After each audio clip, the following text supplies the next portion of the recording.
Salut à tous les amis, j'espère que vous allez bien. Bienvenue dans cette nouvelle vidéo. Victoire du Real Madrid aujourd'hui au Santiago Bernabéu. Victoire 3-0, but de Valverde, but de Brahim Diaz et Endrick qui est entré vers les 80e minutes de jeu. Il n'a pas eu beaucoup de temps. Je pense même qu'il est rentré vers la 85e minute, si je ne me trompe pas, qui a réussi à marquer son premier but au Real de Madrid. Premier but pour son premier match. Ça va être important ce but. Et surtout que je suis très content pour le petit Endrick. Alors, c'est un Real de Madrid qui a dû faire sans Bellingham. Vous avez vu l'info pendant la semaine. Donc, Bellingham qui va vraisemblablement être absent pour au minimum un mois. Donc, j'avais envie de voir comment Ancelotti allait s'ajuster. Il ne faut pas oublier que c'est un Real de Madrid qui sort d'un match nul contre Mallorca. Un match nul pas très convaincant, avec un Ferland Mendy qui avait pris rouge, etc. Mbappé, Vinicius, Rodrigo. Donc, vous savez ce qui s'est dit sur les médias, notamment les médias madrilènes par rapport à Mbappé, etc. Donc, le Real était dans l'obligation de gagner et surtout de nous proposer meilleur que ce qu'ils ont proposé contre Mallorca. Donc, qui dit pas de Bellingham dans la hiérarchie, c'est censé être Modric. Mais Modric a 38 ans, 39 ans maintenant. Modric, c'est pas quelqu'un qui peut commencer un match. Je pense que ça va être ça pendant la saison. Il y aura des rares moments où Ancelotti va décider de commencer avec Modric. Donc, après, je me suis dit que ça va être Brahim Diaz parce que la saison dernière, ça a été le cas. Dans le 4-4-2, c'est Brahim Diaz quand il n'y a pas Bellingham qui joue tout le temps. Mais il nous a un peu surpris, il a fait jouer Arda Güler. Donc, tu avais un double pivot, Tchouaméni, Valverde. Arda Güler qui était censé être en 10, Rodrigo à droite, Mbappé dans l'axe et Vinicius à gauche. Mais dans l'animation offensive, vous avez vu Arda Güler, il était plus sur le côté gauche, sur le côté sur le côté droit, à côté de Rodrigo, tout ça. Donc, le Real n'avait pas forcément un numéro 10 comme le fait la plupart du temps Bellingham. Alors, en première mi-temps, c'était en première mi-temps très compliqué pour le Real de Madrid. Valladolid qui était censé jouer dans un 4-1-4-1, mais pendant le match, vous avez vu l'animation, c'était plutôt un 4-4-2 ou un 4-5-1, tellement ils étaient compacts défensivement. Ils ont doublé chaque zone des côtés, ce qui était une bonne chose pour eux parce que Vinicius n'a pas eu beaucoup d'actions dangereuses en première mi-temps et les marquages ont été faits à 2 à 3 sur lui. Pareil quand c'est Mbappé, Mbappé lui, vu qu'il est dans l'axe, qui doit trouver ses repères en tant que numéro 9, ça a été beaucoup plus facile pour eux pour prendre Mbappé parce qu'il est tout le temps être obligé de jouer en déviation. Les balles aériennes, donc c'est compliqué parce que Mbappé maintenant là c'est pas comme si tu avais un Benzema, donc le Real peut pas jouer des ballons aériens. Rodrigo sur le côté droit, je me pose des questions. Au fil du temps ça va être compliqué parce que ça se voit, il a fait de très belles choses quand même sur son côté, mais on sent que il serait beaucoup mieux à gauche et à certains moments, malgré lui, il a été désonné. Encore une fois, tu voyais les images passer à la mi-temps où tu avais à la fois Rodrigo, Mbappé et Vinicius sur le côté. Donc le Real avait du mal, ils ont eu la possession, mais Valladolid est resté très compact défensivement parlant et le Real a essayé de mettre une grosse pression, mais c'était un match quasiment attaque contre défense, mais le Real de Madrid n'a pas réussi à créer des grosses occasions. Je pense que le seul tir cadré, c'était une action de Mbappé, un centre où il a reçu la balle dans la surface et il l'a tiré à une touche, pied gauche, et le gardien a fait l'arrêt, mais sinon, il n'y a pas eu grand-chose. Donc, en début de deuxième mi-temps, le Real a commencé pareil, cette fois-ci avec plus de mouvement, Mbappé, Vinicius, Rodrigo, etc. Et là, il y a le tournant du match, c'est le coup franc de Valverde qui a ouvert le score. Je pense que là, beaucoup de fans du Real vont être d'accord avec moi. Je pense que si le Real n'avait pas marqué ce but-là et surtout sur balle arrêtée, moi je ne voyais pas vraiment comment le Real allait marquer parce que le Real avait beau essayer d'attaquer, il n'y avait pas beaucoup d'espace, surtout dans la surface de Valladolid. Et Mbappé, Vinicius, Rodrigo, tout ça, tous les gars étaient assez prévisibles. Et même s'ils étaient à 3 sur le côté gauche, malgré ça, c'était pas dangereux pour Valladolid parce qu'ils ont doublé chaque zone, que ça soit en défense, que ça soit à droite, que ça soit à gauche. Donc je pense que le coup franc de Valverde, très bel coup franc d'ailleurs, qui a libéré le Real et à ce moment-là, on a trouvé un match beaucoup plus ouvert. Et je pensais même pas ça de Valladolid. Je me suis dit, Valladolid va essayer de défendre autant qu'ils peuvent, mais une fois que le Real va réussir à marquer un but, là, ça va être très compliqué pour Valladolid parce que même quand le Real attaquait, une fois que Valladolid récupérait le ballon, il se faisait harceler aussitôt et il perdait le ballon. Je voyais pas une équipe Valladolid joueuse, contrairement à ce que je pouvais penser.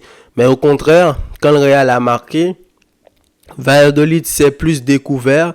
Ils ont essayé, ils ont tenté des actions. Le Real aussi a eu des occasions où ils auraient pu marquer. Je vois une action là de Arda Güler. Malheureusement, son tir a été contré. Vinicius a eu quelques occasions. Rodrigo, parfois des passes ratées qui n'arrivent pas à destination. Mbappé a eu plusieurs occasions aujourd'hui où il aurait pu marquer. Il y a l'action de Vinicius, la crochet qui rentre dans la surface extérieure du pied. Malheureusement, Mbappé n'a pas marqué. Il y a une action à la sortie de Vinicius. Le premier ballon qu'il a trouvé sur le côté gauche, il a battu le latéral de vitesse extérieur du pied, mais malheureusement, c'était pas cadré. Donc, Mbappé a eu beaucoup d'occasions. Le Real a eu beaucoup d'occasions, mais encore une fois, c'était compliqué. Et Valladolid, comme je vous l'ai dit, c'était une équipe joueuse. Ils auraient pu égaliser contre le Real à plusieurs reprises. Malheureusement, leurs attaquants ils n'ont pas été cliniques devant le but, mais parce que ils ont eu des belles occasions. Le petit numéro 10 là, il était excellent sur le côté, le gaucher. Et je vous l'ai dit, je ne m'attendais pas à ce que Valladolid soit une équipe joueuse que ça. Et donc, c'est arrivé, les changements avec Brahim Diaz, Modric, etc. qui sont montés, Ceballos. Et à ce moment-là, on a vu un autre Real de Madrid. Et ça, encore une fois, je vais dire, il va falloir se poser des questions maintenant. D'un côté, c'est bon pour le Real parce que ils ont des joueurs qui sont capables de sortir sur le banc et changer le match. Ça a été le cas. Mais à la base, c'était censé avoir Rodrigo, Vinicius, Mbappé. C'est censé être ça. Tes soldats qui vont être au premier rang dans les grandes batailles cette saison. Et de voir que à eux, 3, ils n'ont pas réussi à être si dangereux que ça contre Valladolid. On me dirait que c'est un bloc bas, mais c'était quand même à Madrid. Ok, c'était quand même au Bernabéu. Et s'il y a une chose que j'ai vue la saison dernière, ces équipes-là, c'était encore beaucoup plus facile pour le Real de les battre la saison dernière. Donc, Brahim Diaz qui nous a marqué un très beau but sur un centre de Militao. Et le gardien qui sort, petit ballon piqué. Ensuite, il a fait la passe pour Hendrik qui a crochet sortant et frappe du pied droit coin poteau. Donc, but de Hendrik. Donc, c'est ça, hein, c'est ça. Victoire 3-0 pour le Real. Tu te dis que le Real s'est baladé aujourd'hui sur Valladolid. Si tu n'avais pas regardé le match. Mais dans le contenu, ça n'a pas été le cas. On a eu une très belle équipe Valladolid. Au début, qui avait son plan, c'était d'empêcher le Real de marquer. Et aussitôt que le Real a marqué, ils se sont découverts, ils ont essayé et ils auraient pu marquer contre le Real. Donc, un Vinicius qui a été intercellant à certains moments. De toute façon, Vinicius, on le connaît. Tu ne peux pas bloquer Vinicius dans un match complètement, je vais dire, pendant 90 minutes. C'est très, très, très, très compliqué. Pareil pour Rodrigo, qui n'a pas été mauvais. Mbappé aussi, qui s'est proposé. Il y a eu quelques petites occasions. Mais quand même, c'était quand même, je veux dire, c'était quand même compliqué parce que le Real n'arrivait pas à vraiment déstabiliser cette équipe de Valladolid. Et ça, il faudra se poser beaucoup de questions. Je le disais que à la montée des remplaçants, on a vu un nouveau Real de Madrid. C'est passé quasiment à un 4-5-1 ou un 4-4-2. Tu avais Ceballos, tu avais Modric, tu avais Tchouaméni, tu avais Valverde qui du coup s'est libéré à la montée de Modric. Donc il est allé se décaler sur le côté droit. Donc Hendrick et Brahim Diaz aussi parfois dans l'animation de jeu qui venait chercher le ballon, il décalait parce que l'action qu'il a fait la passe là pour Hendrick, il était sur le côté gauche. Donc il était à droite, il était à gauche et le deuxième but qu'il a marqué, il était pratiquement à gauche mais en tant que pratiquement comme si c'était un numéro 9. Donc c'était un nouveau système, une nouvelle animation de jeu et c'est ça au final qui a réussi à déstabiliser Valladolid. Et contrairement aux autres, que ce soit Mbappé, Rodrigo et Vinicius, eux, ils ont été cliniques. Donc, très belle victoire du Real de Madrid, victoire 3-0. Ils auraient pu se faire piéger, mais heureusement pour eux, ça n'a pas été le cas, parce que quand même, faire un match nul aujourd'hui, ça aurait été compliqué. Donc, du coup, tu aurais laissé 4 points au Barça et au cours de la saison, au prochain match, ils vont jouer contre Las Palmas à l'extérieur. Ils auraient été obligés de gagner, même s'ils sont obligés de gagner, mais il y a beaucoup moins de pression que s'ils avaient fait un match nul contre Valladolid. Donc, donnez-moi vos avis dans les commentaires. Comment vous avez trouvé le trio du Real de Madrid, Mbappé, Rodrigo, Vinicius.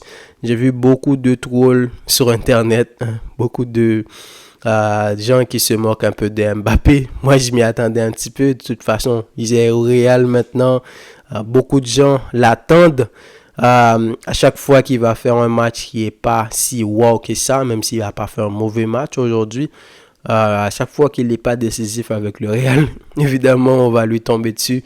Mais je pense que les fans du Real, il faut lui laisser du temps.